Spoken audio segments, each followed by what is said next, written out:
Love this podcast? Support it and sponsor today. Simply head to ozcastnetwork.com for details. Hey, it's Kari Watt here. How was your weekend? Did you enjoy Mother's Day? Tristan, my dog, bought me a wonderful Mother's Day gift of a meal prepared by Luke's Kitchen, Luke Mannion. It was simply delicious. So I hope you enjoyed your Mother's Day and you were spoilt rotten. If you're not a mother, well, I hope you had a great day with your mother. Today we're talking about social media updates to keep you ahead of the latest trends. If you're new, I'm Kari, the creator of the Kari Cares podcast, Kari Watt YouTube channel, and a digital strategist with nearly 2 decades of experience in marketing and communications. For the best digital and social media tips to rank higher on Google search, subscribe to #Kari Cares podcast to make sure you never, ever miss out on these updates.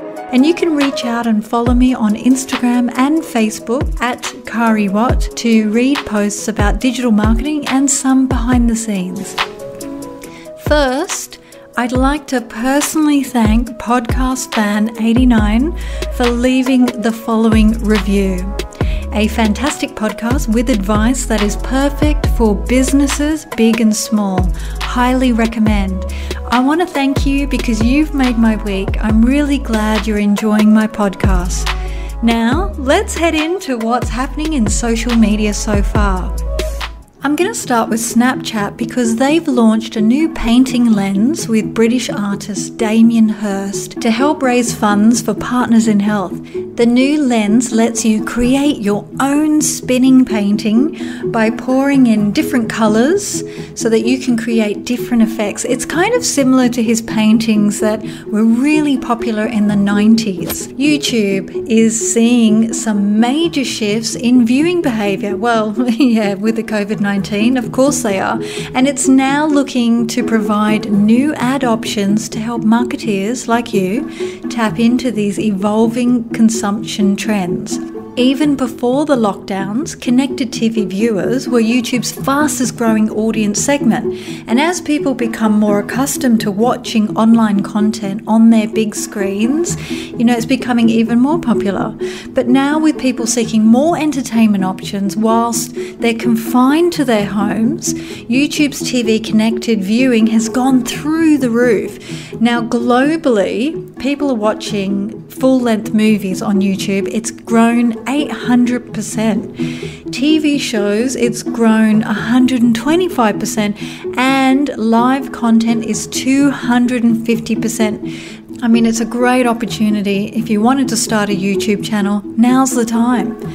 YouTube is also adding skippable ads for content, which we know about. I mean, that's casted onto the TV screen, which it's kind of a little unclear given that you can already skip ads in the content you view on screens. They're also working on a new option for publishers to add paying subscribers on their YouTube channels and plans to start testing at the end of this year, end of 2020, to help support the news industry. Now, the Australian government recently outlined a new regulation that forces both Google and Facebook to compensate publishers when they display their content on their platform. I mean, this legislation or regulation is due for release in July 2020. Google has flatly refused to pay for the news content. In their view, it already provides traffic to these sites, so why should it have to pay in order to help guide people to them?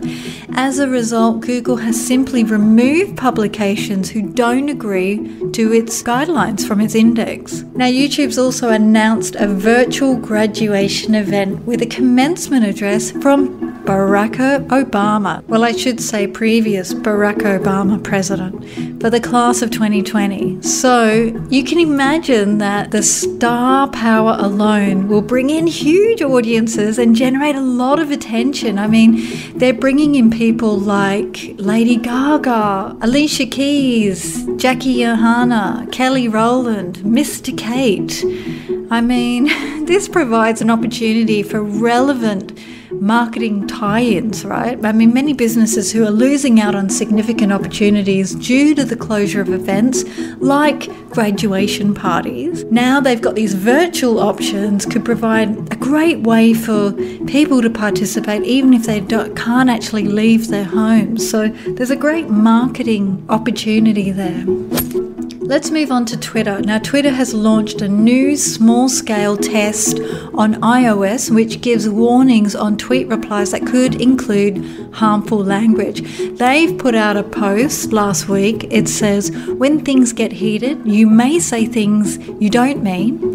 To let you rethink a reply, we're running a limited experiment on iOS with a prompt that gives you the option to revise your reply before it's published if it uses language that could be harmful. If your reply includes words or phrases that Twitter's system has identified as aggressive, harmful, or offensive, a prompt will now appear asking if you want to revise your response, which I think that's a great idea. But how do they know?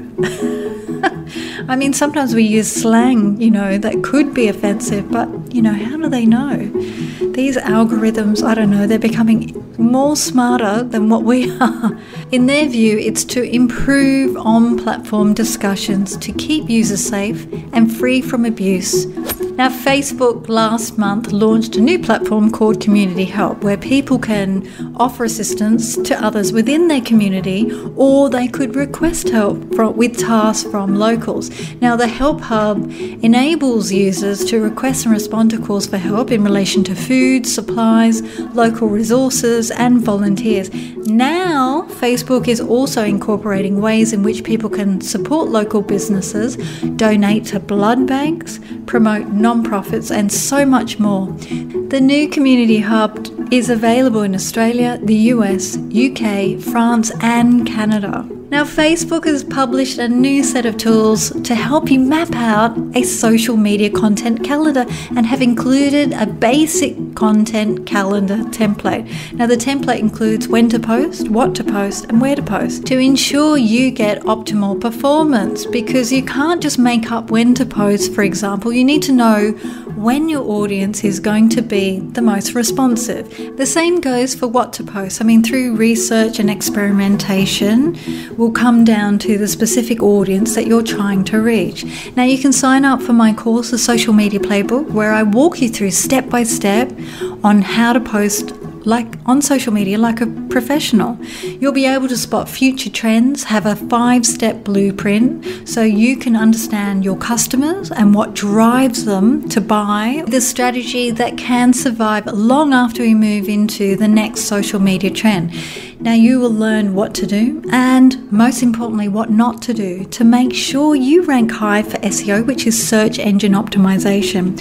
You'll also understand the world of influencer marketing and how it works and how to use it to boost your brand and your product awareness the right way, in an authentic way. You will know how to create excitement with authentic influencers who want to become your brand advocates, and you'll learn which social media tactics matter most to your business within your niche. You'll also build a community and trust with your online and offline community and how to best connect with them. Plus, you get 3 bonuses of Instagram story hacks, Facebook and Instagram advertising strategies, and learn the SEO secrets that digital marketing agencies use. It's absolutely jam-packed with everything you need to know to post on social media like a professional marketeer. Head on over to CariaSocial.com. In the top menu, you will see Social Media Playbook button, or check out the comments section below and I'll add a link there. Now, moving back to Facebook, they've announced its new oversight board to guide the content rules on their platform. Now, the new board includes a range of experts from different fields to help steer the company's approach.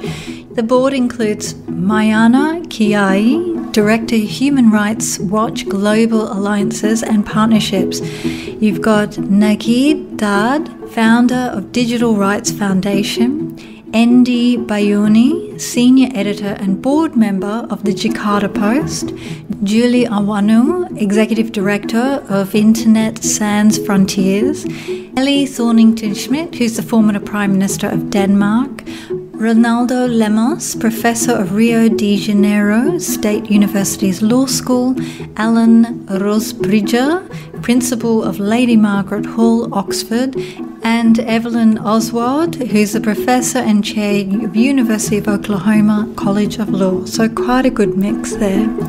Now, Facebook is running a new series of education sessions for Facebook group admins, which are designed to help you manage your online communities and facilitate the communication between community leaders. Over the next few months, they're planning to run a series of sessions focused on a different element of online community management. And in May this month, you're going back to basics for setting up and maintaining a thriving community through their community foundations. In June, it's all about growth in your community, so ways to promote your community, manage the growth and get the right people in. July is engaging with your community, tips for getting your members talking and for what to post and when. August, managing conflict. Oh, that's a good one. Strategies for managing conflict. I like that one.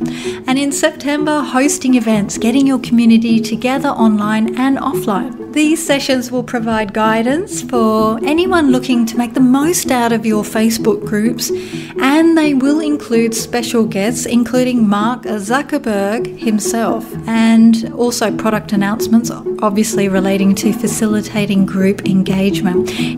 If you head on over to CariaSocial.com, inside the Insights section, you'll find social media update number 5, which is this one, and I will include the links that I've mentioned about Facebook and various other things in there.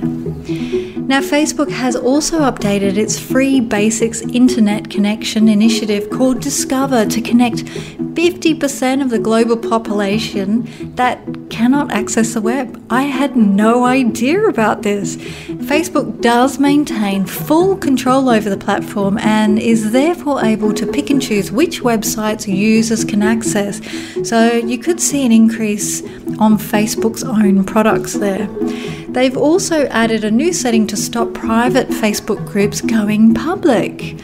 Now, Facebook has allowed groups with less than 5,000 members to switch their privacy setting every 28 days. But with the new change, it will mean that once your group is switched to private, there's no going back. They're doing this to protect group member privacy and to stop mean groups from baiting new members by switching between public and private. I'm not sure if that's good or not. I mean, sometimes you want it to be public, don't you, to, help people find you. I guess if you've got a small group and you want to keep it public for a while, that's pretty okay too. I mean, there's all these things about transparency. But if you're a coach like I am, do you do that? I don't know. I was thinking about doing a Facebook group, but a lot of people that follow me are on LinkedIn, so there you go. Now, Instagram will now show stories and posts from health bodies in user feeds that you follow in your stories feed to help the increase of distribution of key COVID-19 updates and information. Now, this relates to health organisations that you've chosen to follow, so it won't increase the reach of messaging across the board, and it won't change anything for you if you don't want to see this in your Insta feed. But if you're using Instagram to stay connected with key updates, you'll find it easier between the two streams. Now, Instagram is also testing some new ways to navigate through your stories feed to help you find more stories that you'll be interested in. And one of the new tests will enable you to side the main stories frame down to reveal the stories tray at the top of the screen and then switch through to each. So in other words, it's just going to make it a little bit easier to find content that you might not know about but you're interested in. Let's head on over to Pinterest. Now, while it still feels like we're a long way off returning to normal, due to the COVID-19 lockdown, there are signs that many countries are moving into the recovery phase. Yay! Which could see a shift back to regular operations within a couple of months. Now, Pinterest have seen their users return to more future-orientated interests such as vacation and event planning. I mean, it could mean that it's worth planning now for the next consumer shift. Now, Pinterest has published a new guide called How to Inspire Through Uncertainty. It's 14 pages with an overview of key stages of recovery and how you can focus on each one. Now, we all know Pinterest is a platform where people consciously come to plan their future rather than scrolling through posts about the past, which means as a marketeer, you get an indication of where consumers are heading before they get there, and it helps you predict what's to come in your category. Now, Pinterest has also announced that it's updated its Shopify app, adding a new option that helps e-commerce merchants to feed your entire product catalog directly into shoppable pins, boosting your exposure to the platform. Now, the platform has got 367 million monthly active users. Think about that for a second. It's a massive opportunity that I find a lot of my e-commerce clients missing out on because they don't understand the platform. But Pinterest is one of the best platforms when it comes to selling things. And that gives me the idea that I want to add another bonus to my social media playbook course about Pinterest. I want to help you if you're a marketeer or you have an e-commerce business, even if you're a coach. There is so many opportunities on Pinterest to get your products out there and to sell. Now, Pinterest has also added a new set of planning tools within pins and boards to help you track ideas and inspiration. I mean, first off, Pinterest is adding new notes within the boards to help you, put in details about your pin discovery, such as ingredients or creating a to-do list within your boards. They're also adding a new date listing on boards for events and for archiving purposes. I don't know, do you archive things? I don't really bother with that unless it's outdated information. So make sure you tune in to Kari Cares podcast this coming Thursday to learn how you can win every time with digital media. Now, if you're feeling extra loving, I would be really grateful if you left me a review on iTunes. Reviews help other people find my podcast, and they're also fun for me to go in and read because your opinion matters to me. And all you need to do is go into the rating and reviews and write a review and let me know what your favorite part of this podcast is. Now, remember to share this with a friend who could use a helping hand. Why? Because Kari cares about women helping women and men who could use a helping hand. Until next time, peace.